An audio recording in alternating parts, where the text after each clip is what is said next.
YSR Telangana party सरबराह Y Sharmila ने कहा है कि तेलंगाना में उनकी पार्टी को कोई नहीं रोक सकता। उन्होंने कहा कि वो 4 दिसंबर से अपनी पदयात्रा का दोबारा आगाज करेंगी और वो 10 दिन तक जारी रहेगी। शर्मिला ने जुमे को लोटस पाउंड में अपनी रिहायशगाह पर रियासत के तमाम हिस्सों से आने वाले पार्टी कायदीन के साथ मुख्तलिफ मसाइल पर तबादला ख्याल किया। उन्होंने कायदीन से पार्टी की मुस्तकबिल की हिकमत अमली पर तबादला ख्याल किया। उन्होंने कहा कि उनकी यात्रा वरंगल के नरसमपेट मंडल के लिंगिगिरी से दोबारा शुरू होगी। उन्होंने जबरदस्त हिमायत फराहम करने पर अपनी पार्टी वालों का शुक्रिया अदा किया।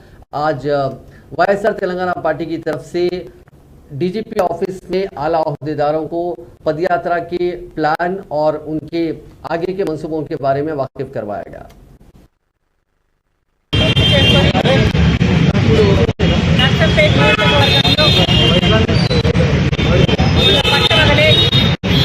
ప్రజాస్వామ్యాన్ని టీఆర్ఎస్ పార్టీ ఉండాలి.